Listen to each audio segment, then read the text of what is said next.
Ternyata dia kembali mengumpulkan harta, bekerja siang dan malam, menabung, mengumpulkan 1.000 dinar lagi.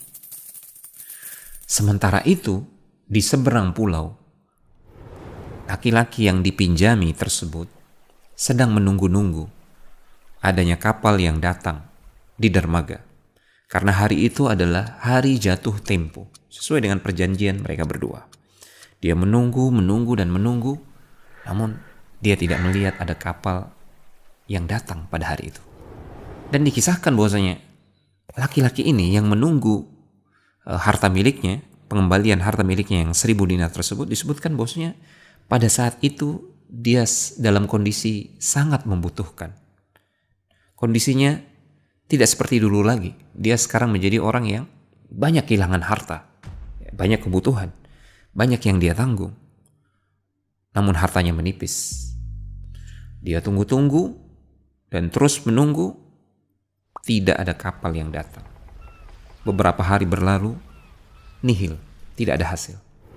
Sampai pada suatu hari dia berada di satu tepi pantai. Fa'idha bil khashabati allati fiha al-mal. Tiba-tiba dia mengambil sebongkah kayu. Fa'akhadhaha li ahlihi hataban. Maka dia ambil kayu itu dengan niat untuk dijadikan kayu bakar untuk kebutuhan keluarganya di rumah. Padahal kayu tersebut berisi 1.000 dinar yang dititipkan oleh saudaranya di seberang pulau.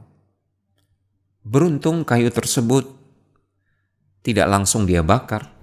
Dia belah terlebih dahulu sehingga dia menemukan di dalamnya ada sepucuk surat dan bungkusan 1.000 dinar emas.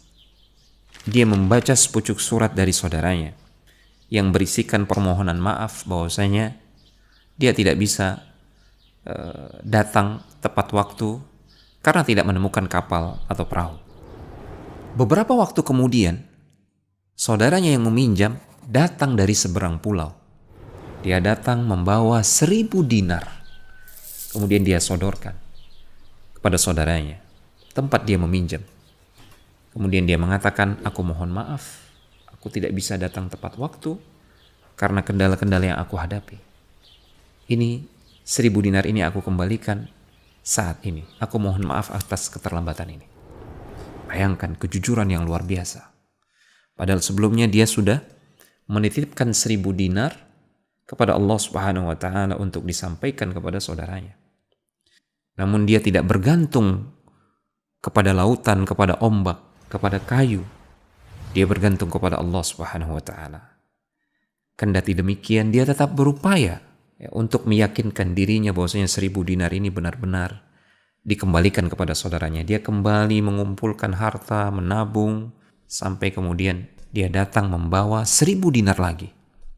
Namun coba perhatikan apa yang diungkapkan oleh laki-laki yang memberikan pinjaman tersebut. Hal kunta ba'athta ilayya bisyai? Bukankah engkau sudah mengirimkan sesuatu kepadaku? Tampaknya laki-laki yang meminjam ini, dia berupaya untuk menyembunyikan perbuatannya yang memasukkan 1.000 dinar ke dalam kayu.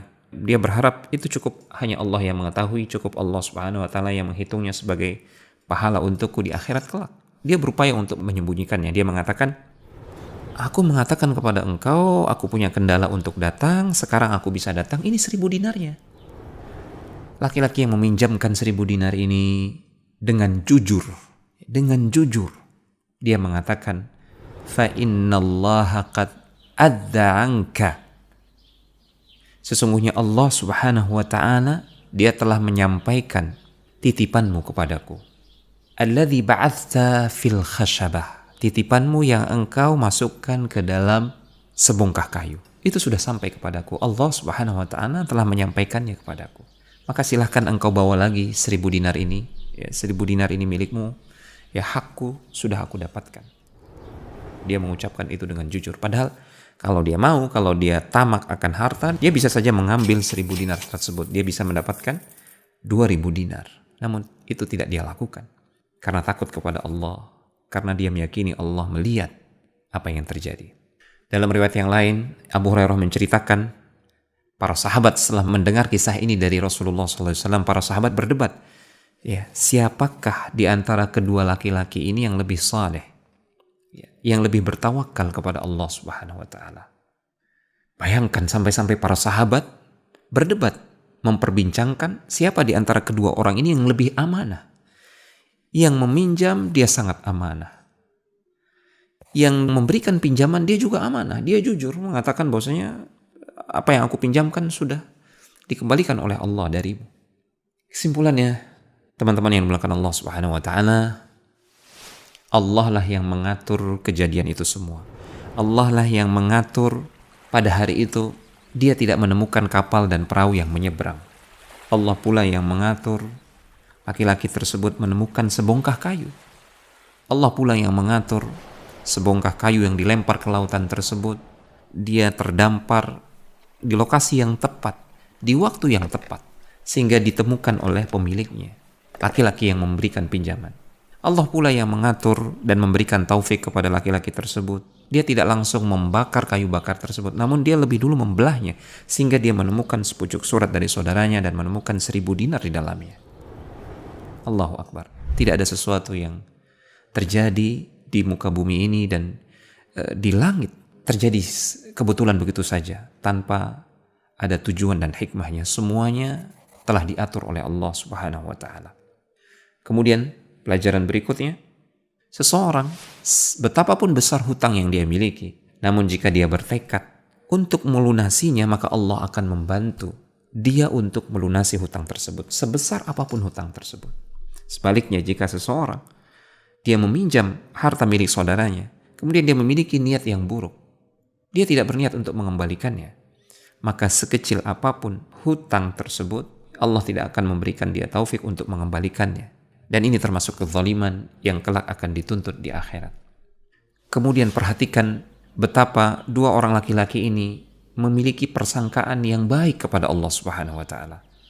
Mereka meyakini cukup Allah sebagai saksi, cukup Allah sebagai penjamin. Persangkaan yang baik itu berbuah manis. Ana 'inda dhanni 'abdi bi. Aku itu, kata Allah Subhanahu wa taala, sesuai dengan persangkaan hambaku. Kemudian dari kisah ini kita juga belajar betapa berharganya amalan tawakal. Hati yang bergantung kepada Allah Subhanahu wa taala. Namun tawakal harus disertai dengan upaya. Kita lihat laki-laki ini berupaya mencari kapal, bahkan berupaya untuk mencari tambahan 1.000 dinar lagi. Allahu Akbar. Sungguh kisah yang luar biasa. Kemudian sekali lagi terkait referensi dari kisah ini, teman-teman bisa membuka Sahih Al-Bukhari nomor hadis 2291, dan hadis ini sahih diriwayatkan dari sahabat yang mulia Abu Hurairah radhiyallahu taala anhu. Teman-teman juga bisa mendapatkan penjelasan tambahan terkait pelajaran-pelajaran berharga yang bisa dipetik dari kisah ini dari kitab Fathul Bari yang ditulis oleh Al-Imam Ibnu Hajar Al-Asqalani rahimahullahu taala. Teman-teman sekalian yang dimuliakan Allah, semoga kita mendapatkan tambahan ilmu yang bermanfaat dari kisah ini, dan semoga Allah memberikan kita taufik untuk bisa mengamalkan pesan-pesan indah dari kisah yang mulia ini. Demikian, wassalamualaikum warahmatullahi wabarakatuh.